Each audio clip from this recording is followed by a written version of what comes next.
안녕하세요. 오늘도 미니멀리즘과 정리의 가치를 전하는 행복 인생입니다. 혹시 주변에서 이런 말을 들어보신 적 있으신가요? 미니멀리스트는 돈을 거의 안 쓴다. 뭐든 최대한 아끼고 절약하는 사람들이잖아요. 물건을 줄이는 삶이니까 자연스럽게 소비도 줄이는 삶이겠거니라고 생각하시기가 쉽지요. 그러나 미니멀리즘을 제대로 실천하다 보면 이 생각은 꽤 큰 오해였다는 것을 알게 되실 겁니다. 미니멀리스트들은 돈을 안 쓰는 사람들이 아닙니다. 오히려 더 의식적으로, 더 명확한 기준을 갖고 쓰는 사람들입니다. 무엇을 사지 않을지 아는 만큼, 무엇에 기꺼이 쓸지도 분명하게 알고 있는 사람들이에요. 이 두 가지가 함께 있어야 진짜 미니멀리즘 소비입니다. 여러분은 지금 나만의 소비 기준이 있으신가요? 기준이 없으면 소비는 늘 감정이나 분위기에 이끌리게 됩니다. 오늘은 미니멀리스트들이 실제로 어디에, 어떤 이유로 돈을 쓰는지, 그 소비 기준 5가지를 하나씩 함께 살펴보겠습니다. 끝까지 보시면 여러분만의 소비 기준을 만드는데 분명 도움이 되실 거예요. 본격적으로 5가지 기준을 살펴보기 전에 먼저 한 가지 오해를 짚고 넘어가겠습니다. 많은 분들이 미니멀리즘을 절약주의와 동일하게 봅니다. 절약주의는 최대한 적게 쓰는 것에 초점이 있습니다. 가격이 가장 싼 것을 선택하고 안 써도 되면 무조건 참는 방식이죠. 반면 미니멀리즘은 전혀 다릅니다. 미니멀리즘은 나에게 진짜 필요한 것에 제대로 쓰는 것입니다. 불필요한 소비는 줄이되 가치 있는 소비는 오히려 아끼지 않는 태도입니다. 예를 들어 절약주의자는 신발이 낡아도 최대한 오래 신으려고 버팁니다. 하지만 미니멀리스트는 오래 신을 수 있는 좋은 신발 하나에 처음부터 투자합니다. 결과적으로 몇 년 뒤 총 지출을 비교하면 미니멀리스트의 소비가 오히려 더 효율적인 경우가 많습니다. 한 가지 더 말씀드리자면 절약주의는 종종 소비를 참는 것으로 봅니다. 그래서 결국 억눌린 욕구가 한꺼번에 터져 충동 구매로 이어지는 경우도 생깁니다. 반면 미니멀리즘은 참는 것이 아니라 고르는 것입니다. 소비를 억제하는 것이 아니라 방향을 바꾸는 거예요. 이 차이가 장기적으로 소비 습관 전체를 바꿉니다. 한 가지 더 생각해 볼 점이 있습니다. 절약주의는 때로 소비 자체를 나쁜 것으로 보게 만듭니다. 그러다 보면 진짜 필요한 것조차 사지 않고 버티다가 결국 더 큰 문제가 생기기도 합니다. 반면 미니멀리즘은 소비를 부정하지 않습니다. 다만 소비의 방향을 더 명확하게 만들 뿐입니다. 덜 쓰는 것이 아니라 제대로 쓰는 것. 이것이 미니멀리즘, 소비의 핵심 개념입니다. 이 차이를 기억하면서 지금부터 5가지 소비 기준을 살펴보겠습니다. 기준 1. 품질 좋은 기본템, 오래 쓸 수 있는 것에 투자한다. 첫 번째 기준은 품질 좋은 기본 아이템에 투자하는 것입니다. 혹시 이런 경험 있으신가요? 저렴한 티셔츠를 샀는데 3번 빨고, 땀이 늘어나고 색이 바래서 결국 버리게 되는 경험. 아마 한 번쯤은 다들 겪어보셨을 겁니다. 미니멀리스트들은 이 경험을 통해 소비 방식을 바꿉니다. 예를 들어 의류를 살 때 트렌드에 맞는 저렴한 옷 5벌보다 기본 컬러의 고품질 옷 2벌을 선택합니다. 당장의 지출은 더 크게 느껴질 수 있지만 5년 후 총 비용을 계산해 보면 오히려 고품질 제품 하나에 총 비용이 더 낮은 경우가 많습니다. 이 개념을 비용 대비 사용 횟수, 즉 cost per use라고 부릅니다. 도구도 마찬가지입니다. 주방에서 쓰는 칼 하나를 예로 들어보겠습니다. 저렴한 칼을 2년마다 교체하는 것과 처음부터 좋은 칼 하나를 사서 잘 관리하며 10년 이상 쓰는 것. 총 비용을 따져보면 후자가 더 경제적인 경우가 많습니다. 게다가 좋은 도구는 사용할 때의 만족감도 다릅니다. 매일 쓰는 물건일수록 그 만족감의 차이가 삶의 질에 쌓여갑니다. 실천법은 이렇습니다. 첫째, 구매 전에 이 물건을 몇 년 동안 쓸 것인지 스스로 물어보세요. 1년 미만이라면 굳이 비싼 것을 살 필요가 없습니다. 둘째, 구매하려는 품목의 코스트 퍼 유즈를 직접 계산해 보세요. 가격을 예상 사용 횟수로 나눠보는 겁니다. 셋째, 기본 아이템일수록 품질에 투자하고 유행을 타는 아이템일수록 소비를 줄이는 원칙을 세워두세요. 기준 2. 경험과 배움, 기억에 남는 것에 돈을 쓴다. 두 번째 기준은 물건이 아닌 경험과 배움에 투자하는 것입니다. 여러분은 지난 5년 동안 가장 기억에 남는 소비가 무엇이었나요?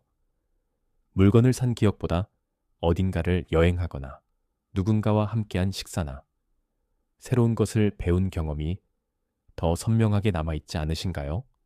심리학 연구들에 따르면 물질적 소비보다 경험적 소비가 장기적인 행복감에 더 긍정적인 영향을 준다고 알려져 있습니다. 물건은 시간이 지나면 익숙해지고 만족감이 줄어들지만 경험은 기억 속에서 오히려 더 풍부해지는 경향이 있다는 것입니다. 그 경험을 함께한 사람, 그날의 날씨, 그 순간의 감정까지 함께 기억되니까요. 예를 들어, 갖고 싶던 물건을 사는 대신 오랜 친구와 짧은 여행을 다녀온다면 어떨까요? 물건을 샀다면 그 물건은 지금 기억도 안 나겠지만 그 여행의 기억은 선명하게 오래 남을 것입니다. 작은 경험이라도 기억에 남는 방식이 전혀 다릅니다. 미니멀리스트들이 여행, 강의, 책, 워크숍 같은 경험에 기꺼이 지갑을 여는 이유가 바로 여기에 있습니다. 예를 들어, 새 가방을 사는 대신 오랫동안 배우고 싶었던 악기, 레슨을 등록하는 선택, 또는 신상 가전 대신 가족과 함께하는 여행에 그 예산을 쓰는 선택.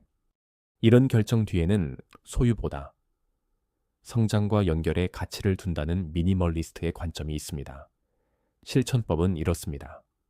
첫째, 한 달에 한 번이라도 새로운 경험을 위한 예산을 따로 책정해 두세요. 금액이 크지 않아도 됩니다. 둘째, 물건을 사고 싶은 충동이 생길 때 이 돈으로 어떤 경험을 할 수 있을까? 라고 대한 질문을 던져보세요. 셋째, 책이나 온라인 강의처럼 비교적 적은 비용으로도 깊이 있는 배움을 얻을 수 있는 경험 소비부터 시작해 보세요. 기준 3. 건강과 몸 관리, 대체할 수 없는 것에 아끼지 않는다. 세 번째 기준은 건강과 신체 관리에 투자하는 것입니다. 미니멀리스트들은 자신의 몸을 가장 오래, 가장 가까이 함께하는 도구로 봅니다. 물건은 낡으면 바꿀 수 있지만 몸은 교체할 수 없습니다. 그래서 그 도구에 대해서는 절대 아끼지 않습니다. 예를 들어 식재료를 살 때 조금 더 비싸더라도 신선하고 품질 좋은 재료를 선택합니다. 가공식품을 줄이고 직접 요리하는 습관을 유지하죠. 이것이 단순한 건강 취미처럼 보일 수도 있지만 장기적으로는 의료비를 줄이는 예방적 소비입니다. 실제로 많은 전문가들이 건강 관리에 들어가는 비용이 나중에 발생하는 치료 비용보다 훨씬 적다는 점을 강조합니다. 수면 환경에 대한 투자도 마찬가지입니다. 좋은 매트리스나 차광 커튼처럼 수면의 질을 높이는 데 쓰는 비용은 수면 부족으로 인한 집중력 저하나 건강 문제로 생기는 비용을 미리 막는 투자입니다. 또한 규칙적인 운동을 위한 헬스장 등록이나 러닝화 한 켤레도 미니멀리스트에게는 충분히 가치 있는 소비입니다. 건강에 대한 투자는 미래의 나에게 보내는 가장 실용적인 선물이기도 합니다. 아프고 난 뒤 치료하는 것보다 지금 건강할 때 유지하는 데 쓰는 돈이 결국 더 현명한 소비입니다. 그리고 건강한 몸이 있어야 나머지 4가지 소비도 제대로 누릴 수 있다는 점도 잊지 마세요. 실천법은 이렇습니다. 첫째, 내가 지금 가장 소홀히 하고 있는 건강 영역 한 가지를 정하고 그 부분에 작은 투자부터 시작해 보세요. 둘째, 음식, 수면, 운동 중 하나를 개선하기 위한 월 예산을 따로 설정해 두세요. 셋째, 당장 눈에 보이는 효과가 없어도 꾸준히 유지하는 것이 예방적 소비의 핵심임을 기억하세요. 기준 4사. 시간을 사는 서비스, 효율을 높이는 것에 투자한다. 네 번째 기준은 시간을 되사는 서비스입니다. 이 기준은 미니멀리스트들이 가장 독특하게 접근하는 소비 영역 중 하나입니다. 혹시 하루 중 가장 에너지를 많이 빼앗기는 일이 뭔지 생각해 보신 적 있으신가요? 집 청소, 세탁, 반복적인 행정 업무처럼 꼭 해야 하지만 내가 직접 하지 않아도 되는 일들이 있습니다. 미니멀리스트들은 시간과 에너지도 희소한 자원으로 봅니다. 돈은 다시 벌 수 있지만 쓴 시간은 되돌아오지 않으니까요. 그래서 청소 대행 서비스, 세탁 서비스, 밀키트 구독처럼 시간을 절약해주는 서비스가 필요한 순간에는 기꺼이 비용을 씁니다. 이것이 낭비처럼 보일 수 있지만 절약한 시간과 에너지를 더 가치 있는 일에 쓸 수 있다면 그것은 충분히 합리적인 소비입니다.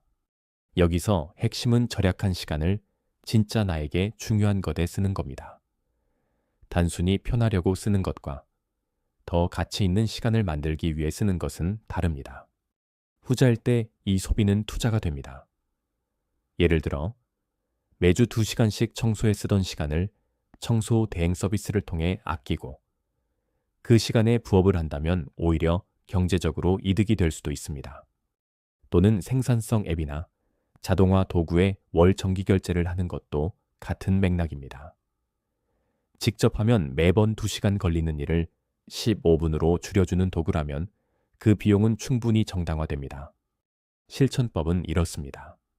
첫째, 내가 매주 반복적으로 하는 일 중 에너지를 가장 많이 소모하는 것을 하나 적어보세요. 둘째, 그 일을 대신해 줄 수 있는 서비스나 도구가 있는지 찾아보고 비용 대비 절약되는 시간을 계산해 보세요. 셋째, 처음에는 한 달만 시험 삼아 써보고 실제로 삶의 질이 나아지는지 확인한 뒤 지속 여부를 결정하세요. 기준, 가까운 사람과의 관계, 연결을 위한 소비는 아끼지 않는다. 5번째 기준은 관계를 위한 소비입니다. 미니멀리즘을 오해하는 분들 중에는 미니멀리스트는 선물도 잘 안 하고 관계에도 소극적이겠지라고 생각하시는 분들이 있습니다. 하지만 실제로는 정반대입니다. 미니멀리스트일수록 사람 중심의 가치를 더 중요하게 여깁니다. 물건보다 관계, 소유보다 연결에 더 큰 의미를 두기 때문에 가까운 사람과의 시간과 만남을 위한 소비에는 오히려 더 적극적입니다. 예를 들어 소중한 사람의 생일에 의미 없이 비싼 물건을 사는 대신 함께하는 특별한 식사를 준비합니다. 또는 오랫동안 만나지 못한 친구와의 여행을 계획하고 그 비용을 미리 저축해 두기도 합니다.